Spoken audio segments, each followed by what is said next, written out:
Hello friends, நாங்கள் ரீசெண்டாக கொல்லிமலை போயிருந்தோம். அங்கே மஞ்சள்லாம் ரொம்ப நல்லா இருக்குன்னு சொல்லிட்டு அம்மா மஞ்சள் பொடி அரைக்கிறதுக்காக மஞ்சள் வாங்கினாங்க. 3 கிலோ மஞ்சள் வாங்கினாங்க. ரொம்ப மண்ணாக இருந்ததுனால அது தண்ணியில் போட்டு வாஷ் பண்ணோம் நல்லா. மஞ்சளோட தோல்லாம் இதில் நாங்கள் எடுக்க மாட்டோம், அப்படியே தான் மஞ்சள் பொடி அரைப்போம். ஸோ நல்லா இப்பயே க்ளீன் பண்ணிட்டா மண் எதுவும் இல்லாமல் இருக்கும்.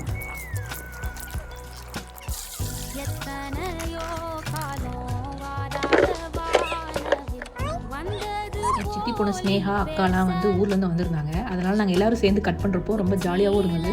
ஸோ டைம் போகிறதே தெரியாமல் சீக்கிரமாக கட் பண்ணிட்டோம். கொல்லிமலை போனப்போ நாங்கள் இது ஒரு ஃபார்ம்லேருந்து வாங்கியிருந்தோம். எல்லாமே ஸ்க்ராட்ச்லேருந்து க்ளீன் பண்ணி எல்லா ப்ராசஸும் பண்ணுறனால எங்களுக்கு இது பண்ணும் போதே பயங்கர ஃபன்னாக இருந்துச்சு ஃப்ரெண்ட்ஸ்.